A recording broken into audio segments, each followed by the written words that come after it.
మెరిసే తెల్లని చర్మం కోసం Japanese glutathione fruits flowers extract తో చేసిన Prismas gluta rosa soap.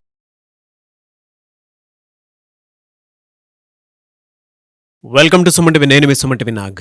According to Vedic astrology కనుక మనం చూసుకుంటే తులారాశి వారికి ఎస్పెషల్లీ విమెన్కి కనుక మనం చూసుకుంటే నరదృష్టి ప్రభావం ఉంటుందా, ఉంటే అసలు ఎలా ఉంటుంది, దాన్ని ఎలా ఐడెంటిఫై చేయాలి, అండ్ దాంతోపాటు వేదిక్ ఆస్ట్రాలజీ ప్రకారం కనుక మనం చూసుకుంటే రెమెడీ ఏమైనా ఉంటుందా అనేది ఈరోజు మనతో పాటు వేదిక్ ఆస్ట్రాలజర్ ఉమా గారు ఉన్నారు. అది వారి మాటలో అడిగి తెలుసుకుందాం. హలో ఉమా గారు. హలో అండి, నమస్తే. వేదిక్ ఆస్ట్రాలజీ ప్రకారం కనుక మనం చూసుకుంటే నరదృష్టి ప్రభావం అనేది తులారాశి వారికి, ముఖ్యంగా ఆడవారికి ఉండే అవకాశం ఉంటుందా, ఉంటే సిమ్టమ్స్ ఎలా ఉంటాయి, దాన్ని ఎలా ఐడెంటిఫై చేయాలి? ఇప్పుడు మనం మాట్లాడుకునే అంశము తులారాశి గురించి, ఆడవాళ్ళ గురించి, నరదృష్టి గురించి. చాలామందికి ఉన్నటువంటి అపోహ ఏమిటంటే రాశులకి నరదృష్టికి ఏమి సంబంధం అనుకుంటుంటారు. సో వాళ్ళకి చిన్న క్లారిఫికేషన్ ఏమిటంటే ప్రతి రాశికి సంబంధించి జ్యోతిష్ శాస్త్రంలో వారి యొక్క శక్తి సామర్థ్యాలు ఏమిటి, వాళ్ళకి వచ్చేటువంటి ఆరోగ్య సమస్యలు ఏమిటి నిర్ణయించబడింది. వాళ్ళు ఏ ఏ టైంలో, ఉదాహరణకు లగ్నం తీసుకున్నాం అనుకోండి, ఆ లగ్నం వాళ్ళు ఏ ఏ సమయాల్లో ఏ ఏ దశలో ఆరోగ్యంగా ఉంటారు, ఏ ఏ సమయాల్లో వాళ్ళ యొక్క డౌన్ఫాల్ అనేది ఉంటుంది, ఏ ఏ ప్రికాషన్స్ ఎలాంటి ఆరోగ్య సమస్యలు తీసుకోవాలి, నక్షత్రం రీత్యా, రాశి రీత్యా, లగ్నం రీత్యా జ్యోతిష్ శాస్త్రం క్లారిటీగా క్లియర్గా ఎక్స్ప్లెయిన్ చేసింది. ఆ రకంగా మనం చూసుకున్నప్పుడు నరదృష్టి అనేటువంటి విషయము చాలా కీలకమైంది, చాలా ప్రమాదకరమైంది నాగరాజు గారు. ఆ ప్రభావము రాశి రీత్యా, గ్రహాల రీత్యా ఎప్పుడైతే వీక్ అవుతాయో ఈ ప్రభావం నెగిటివ్ ఎనర్జీ చాలా తీవ్రంగా ఎఫెక్ట్ అయినప్పుడు ఆ మనిషి నెట్టనిలువునా కృంగిపోతాడు. ఆర్థిక, శారీరక, మానసిక సమస్యలతో తట్టుకోలేకపోతాడు. అలాంటి వాళ్ళకు ఉపశమనం కలగాలి, ఒక ప్రికాషన్లా ఉండాలి అని చెప్పడం కోసం ఈ వీడియో మనం చేస్తున్నాము. అయితే ఇప్పుడు తులారాశి కనుక చూసుకుంటే చిత్త 3, 4, స్వాతి, విశాఖ 1, 2, 3 పాదాల దాకా తులారాశిగా పరిగణించబడతారు. ఈ తులారాశి వాళ్ళకి ముఖ్యంగా మనం ఇప్పుడు నరదృష్టి గురించి మాట్లాడుతున్నాం కాబట్టి ఒక చిన్న క్లారిఫికేషన్ ఇవ్వాలండి. నరదృష్టి అంటే కేవలము ఒక పదము, ఏదో 10 మంది చూస్తే మనకి నరదృష్టి నిమ్మకాయ ఉప్పు తీస్తే అయిపోతుంది అని చాలామంది అనుకుంటూ ఉంటారు. నరదృష్టి వల్ల నిజంగా దాంట్లో ఎన్ని రకాలు ఉన్నాయి, దానివల్ల ఎన్ని ప్రమాదాలు జరుగుతాయి ఒక్కసారి తెలుసుకుంటే దాని యొక్క ప్రమాద స్థాయి ఏంటో తెలుస్తుంది. నరదృష్టిలో 5 రకాలు ఉంటాయి నాగరాజు గారు. ముఖ్యంగా మొదటిది సామాన్యమైన నరదృష్టి. అంటే ఎవరైనా మనం బయటికి వెళ్ళినప్పుడో, ఇంట్లో ఏదో చిన్న చిన్న కార్యక్రమాలు లేకపోతే శుభకార్యం జరిగినప్పుడు ఖచ్చితంగా 10 మందిని పిలుస్తాము, వాళ్ళ యొక్క దృష్టి మన మీద పడుతుంది. అది సామాన్యమైన నరదృష్టి, పర్వాలేదు, అంతవరకు అందరికీ పరిచయం ఉన్నటువంటిదే ఇది. అయితే దీనివల్ల ఏం జరుగుతాయి, తలనొప్పి ఎక్కువగా రావడము, వామిటింగ్స్, ఆకలి లేకపోవడము, నిద్ర పట్టకపోవడము, కాస్త ఇబ్బందికరంగా ఆ 2-3 రోజుల ఎఫెక్ట్ అనేది ఖచ్చితంగా కనబడుతుంది. దానికి సంబంధించి వాళ్ళు చిన్న చిన్నగా రెమెడీస్ అనేవి చేసుకుంటూ ఉంటారు ఇంట్లో. అది సామాన్యమైన నరదృష్టి. ఇక రెండవది మహానరదృష్టి అని ఉంటుందండి. ఈ మహానరదృష్టి కనుక తీసుకుంటే చాలా ప్రమాదకరమైంది. తీవ్రమైన ఆరోగ్య సమస్యలు రావడానికి, ఇంట్లో ఒకరి తర్వాత ఒకరు మరణం చెందడానికి, తరువాత యాక్సిడెంట్స్ అవ్వడానికి, గాయాలు పాలవ్వడానికి, అవయవాలు నష్టపోవడానికి, తరువాత చెప్పాలంటే శుభకార్యాలు అర్ధాంతరంగా మధ్యలో ఆగిపోవడానికి, శుభకార్యాలతో పాటుగా గృహ నిర్మాణములు, వ్యాపారస్థల నిర్మాణములు. ఒక వ్యక్తి ఉంటారండి, ఒక బిజినెస్ చేస్తూ ఉంటాడు, వ్యాపారం చేస్తూ ఉంటాడు. ఆయన ఏం చేస్తూ ఉంటాడు, ఒక పెద్ద వ్యాపార స్థలం కడదామని, ఒక షాపింగ్ మాల్ కడదాం అనుకుంటాడు. అందరి దృష్టి దాని మీద ఎప్పుడైతే మహానరదృష్టి పడుతుందో అది మధ్యలో ఆగిపోతుంది. సంవత్సరాలైనా అది కట్టలేకపోతారు. బాగా గుర్తుపెట్టుకోండి, ఈ మహానరదృష్టి చాలా ప్రమాదకరమైంది. ఇక మూడవది సంభోగ దృష్టి. ఈ సంభోగ దృష్టి ఎప్పుడైతే పడుతుందో, ఇద్దరు భార్యాభర్తలు కానీ ఒక రిలేషన్లో ఉన్నప్పుడు కానీ, వాళ్ళు చాలా అన్యోన్యంగా ఉన్నప్పుడు, వాళ్ళిద్దరిలో అందంగా ఉన్న వాళ్ళ మీద కనుక ఎవరైనా దృష్టి, మోహచూపులు కనుక సంభోగ దృష్టి కనుక పడింది అంటే వాళ్ళ ఇద్దరు అన్యోన్యత డ్యామేజ్ అవుతుంది, లేదా అక్రమ సంబంధాలకి దారితీస్తాయి, లేదా ఆ దంపతుల మధ్యలో అనుమానములు, సందేహాలు, భర్త భార్యని, భార్య భర్తని సరిగ్గా పట్టించుకోకపోవడము, ఇంతకు ముందులా ఉండకపోవడము, అన్నీ షేర్ చేసుకోలేకపోవడం, అవన్నీ కూడా మొదలయ్యి డైవర్స్ దాకా వెళ్తుంది. ఖచ్చితంగా వాళ్ళ రిలేషన్ అనేది దెబ్బతింటుంది. ఇక నాలుగవది సంతాన దృష్టి. సంతాన దృష్టి అంటే మన ఇంట్లో ఉండేటువంటి చంటి పిల్లలు కానీ, లేకపోతే చదువుకునేటువంటి విద్యార్థులు, మన ఇంట్లో 10th క్లాసో, ఇంటరో, బీటెక్కో చదువుతూ ఉంటారు. వాళ్ళ మీద ఎప్పుడైతే సంతాన దృష్టి అనేటువంటిది పడుతుందో దానివల్ల ఒక్కొక్కసారి చంటిపిల్లలు అర్ధరాత్రి ఏ కారణం లేకుండా కూర్చుని ఏడుస్తూ ఉంటారండి. అది మనం బాగా గమనిస్తూ ఉంటాం, ఎందుకో అనుకుంటూ ఉంటాం. ఆకలి వేయదు వాళ్ళకి, తినరు, సరిగ్గా చిక్కిపోతూ ఉంటారు. అస్తమాను జ్వరం వస్తుంది, ట్యాబ్లెట్లు వేయాలి, డాక్టర్ దగ్గర పరిగెట్టాలి, లేకపోతే ఈ యొక్క డైజెషన్ ప్రాబ్లమ్స్ వస్తాయి. ఇవన్నీ కూడా చంటిపిల్లలు ఖచ్చితంగా వస్తాయి సంతాన దృష్టి వల్లనే. రెండవది చదువుకునేటువంటి వాళ్ళకి చదువు మీద శ్రద్ధ తగ్గిపోయి వ్యసనాల మీద, జల్సాల మీద తిరగడము, డబ్బులు వృధా చేయడం లాంటివన్నీ కార్యక్రమాలు చదువు మానేసి చేస్తూ ఉంటారు చాలామంది. సంతాన దృష్టి. తరువాత ఎవరైతే ప్రెగ్నెంట్ లేడీస్ ఉంటారో వాళ్ళకి కన్సీవ్ అయిన తర్వాత డెలివరీ లోపులో ఈ యొక్క ఇబ్బంది అనేది మిస్క్యారీ అనేటువంటి జరుగుతుంది. సంతాన దృష్టి ఖచ్చితంగా దృష్టి పడింది అంటే, నరదృష్టి పడింది అని అంటే మిస్క్యారీ అయిపోతుంది, సంతాన నష్టం అనేటువంటిది కలుగుతుంది. అండ్ ఇంకొకటి బ్లీడింగ్ ప్రాబ్లమ్స్ అవ్వచ్చు, పీసీఓడి ఆర్ పీసీఓఎస్ అవ్వచ్చు. ఇవన్నీ ప్రాబ్లమ్స్ కూడా ఈ యొక్క సంతాన దృష్టి వల్ల ఖచ్చితంగా కలుగుతాయి. దీంతో పాటుగా ఆఖరిది మా సూక్ష్మ నరదృష్టి అని ఉంటుందండి. అంటే ఇది చాలా స్లో పాయిజన్ లాంటిది నాగరాజు గారు. ఎందుకనంటే ఇప్పుడు అన్నీ కూడా బయటికి కనబడుతూ ఉంటాయి, తెలుస్తూ ఉంటాయి. కానీ ఇది మాత్రము తన సొంత చేతి వేళ్లతో తన కళ్ళు పొడిపించుకునే విధంగా మారుతుంటుంది సూక్ష్మ నరదృష్టి. మన సొంత వాళ్ళు, మన ఫ్రెండ్స్, మన పరివారము, మన కుటుంబంలో ఉన్నవాళ్ళు ఎవరో ఒకళ్ళు మనం ఎదుగుతున్నామని తెలిసి అక్కడికి వెళ్ళొద్దు, అది చెయ్యొద్దు, నష్టపోతావు, పాడైపోతావు, పడిపోతావు, అప్పులు పాలైపోతావు, నాశనం అయిపోతావు, ఒక్కరే ఉంటావు, నీకు ఎవ్వరు తోడుండరు, నువ్వు ఒక్కడివే అవసరమా, ఇలాంటి బ్రెయిన్ వాష్ అన్నీ చేయడం వల్ల ఆ వ్యక్తి ఎంతో స్ఫూర్తిగా ఒక సెల్ఫ్ కాన్ఫిడెన్స్తో వెళ్ళగలిగేటువంటి వ్యక్తి ఆ కాన్ఫిడెన్స్ అంతా కూడా లాస్ అయిపోతాడు. సూక్ష్మ నరదృష్టి చాలా చుట్టుపక్కనే ఉంటారు. బాగా తెలిసిన వాళ్ళే. సో వాళ్ళకి అన్ని విషయాలు తెలుసు. మనం ఎదిగిపోతామని ఎక్కడో ఒక రకమైనటువంటి ఇబ్బందితో వాళ్ళు చెప్తూ ఉంటారు. అది జాగ్రత్తలా అనిపిస్తుందండి, కానీ జాగ్రత్త కాదు.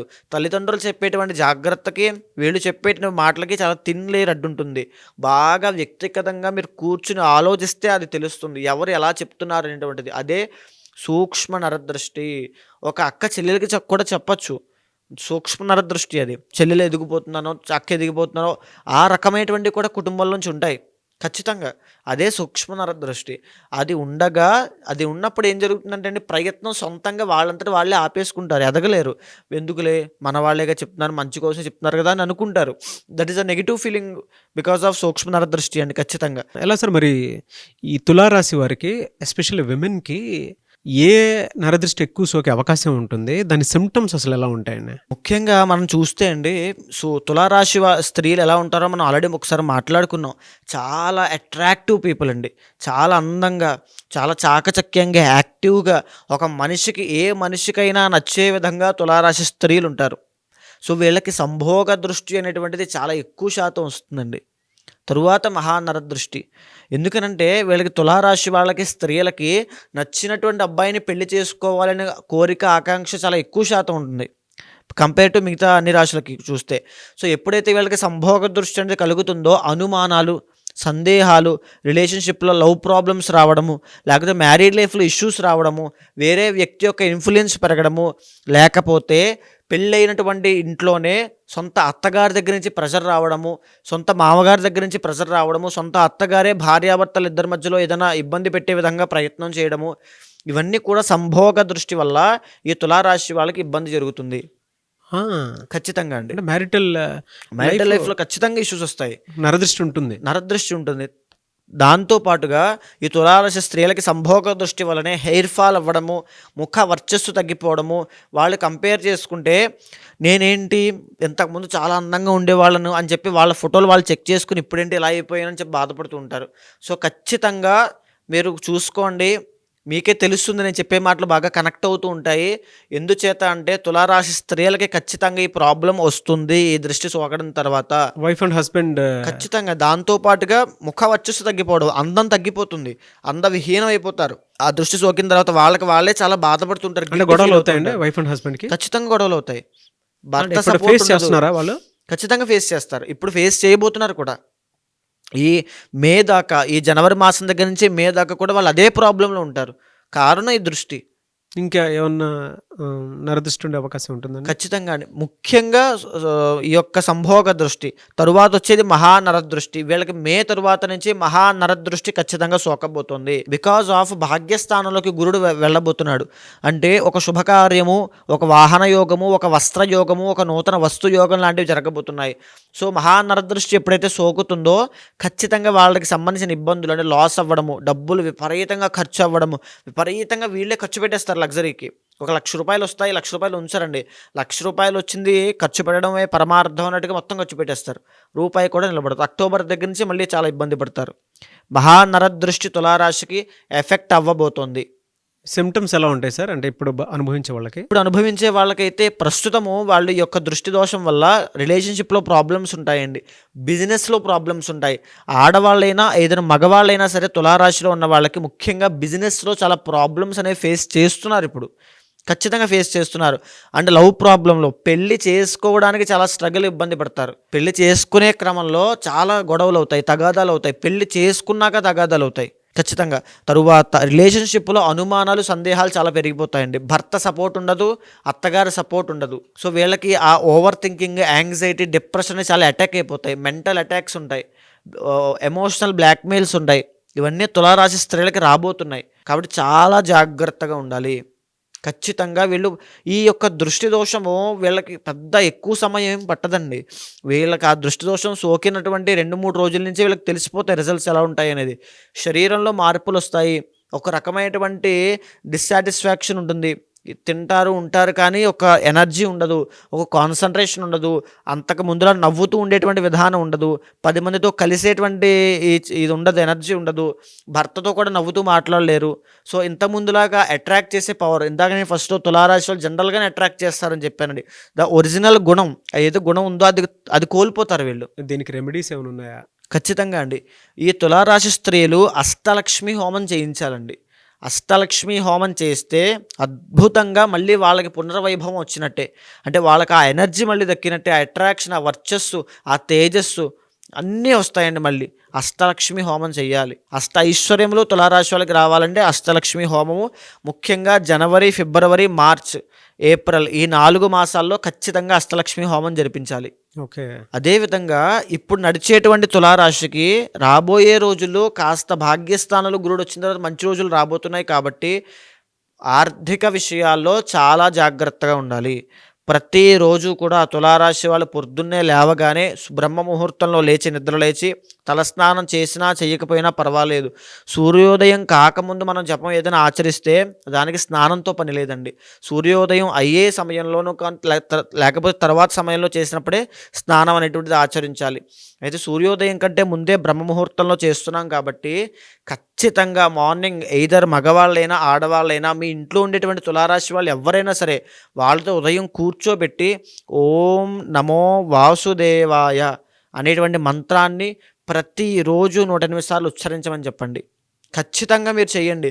తులారాశి వాళ్ళు ఈ యొక్క నరదృష్టి ప్రభావం వల్ల ఇన్ని ఎఫెక్ట్లు ఉంటాయి అనుకోవచ్చు. మీ జీవితంలో జరిగేటువంటి మార్పులకి, ఇబ్బందులకి, సమస్యలకి ఈ నరదృష్టే కారణం అండి. ఈ మంత్రం చేయండి, ఈ అష్టలక్ష్మి హోమం చేయండి, ఖచ్చితంగా మార్పులు వెతుక్కుంటూ వస్తాయి. ఆ దోషం పోతుంది, ఆ నెగిటివ్ ఆరా అనేటువంటిది పోతుంది. పర్ఫెక్ట్గా కాన్సన్ట్రేషన్ విద్యార్థులకి, ఆ ధనార్థులకి ఐశ్వర్యము, ఆ సంతానార్థులకి సంతానం, అవన్నీ వస్తాయి. ఆ దృష్టి దోషాలు, సంతాన దోషాలు అన్నీ పోతాయండి. ఎవరికి వారికి సంబంధించినటువంటి వాటిలో కనుక మనం చూస్తే వ్యక్తిగత జాతకం ప్రకారం ఒక్కొక్కరికి ఒక్కొక్క దోషాలు అవి ఉంటూ ఉంటాయి. జనరల్గా మీ దగ్గరకు వచ్చి ఏదైనా యజ్ఞాలు, యాగాలు, హోమాలు చేయించుకుందాం అనుకున్నటువంటి వాళ్ళు ఉంటారు, పెళ్లిళ్ళకు ముహూర్తం పెట్టించుకోవాలి అనుకున్నటువంటి వాళ్ళు ఉంటారు. దాంతోపాటు కొంతమంది అన్నప్రాసన వాటికి సంబంధించింది కూడా ఉంటుంది. కొన్ని యజ్ఞాలు, యాగాలు, హోమాలు. సో వాళ్ళ బిలీఫ్ సిస్టమ్ ప్రకారం మిమ్మల్ని అప్రోచ్ అవుదాం అనుకుంటారు. అది ఏ రాశి వారైనా సరే, నక్షత్రం వారైనా సరే. వాళ్ళకి మీరు టైం ఇస్తారా? అపాయింట్మెంట్ తీసుకోవచ్చా? ప్రాసెస్ ఏంటి? తప్పకుండా అండి.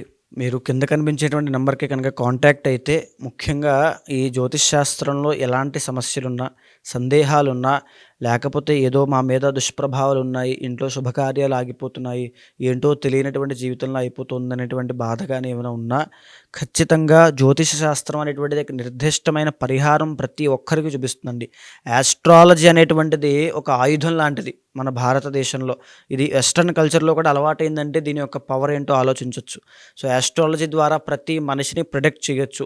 ఆ వ్యక్తికి ఎప్పుడు ఎలాంటి సమయాల్లో ఎలాంటి జాగ్రత్తలు తీసుకోవాలో తెలుసుకోవచ్చు. ఎలాంటి ఆరోగ్య సమస్యల విషయంలో జాగ్రత్త ఉండాలి, ఎలాంటి వృత్తి వ్యాపారంలో సక్సెస్ అవుతాడు, ఎలాంటి సమయంలో పెట్టుబడి పెట్టాలి, స్టాక్ మార్కెట్ అవ్వచ్చు, లేకపోతే ఇన్వెస్ట్మెంట్స్ అవ్వచ్చు, గోల్డ్ అవ్వచ్చు, ప్రతి దాని విషయం గురించి ఈ ఆస్ట్రాలజీ చాలా కూలంకషంగా డీప్గా చెప్పింది. కాబట్టి దీన్ని అర్థం చేసుకునే విధానంలో తప్పకుండా అప్రోచ్ అవ్వచ్చు. ఖచ్చితంగా ఆ ముహూర్తాలకైనా సరే, యజ్ఞ యాగాదులకైనా, ఏ పూజా కార్యక్రమానికైనా తప్పకుండా అపాయింట్మెంట్ తీసుకోండి. కన్సల్ట్ అవుతాను, ఖచ్చితంగా చేపిస్తాను. డెఫినెట్గా అండి. ఎనీవే సార్, థ్యాంక్ యూ అండి. థ్యాంక్ యూ సో మచ్ అమ్మగారు. థ్యాంక్ యూ అండి.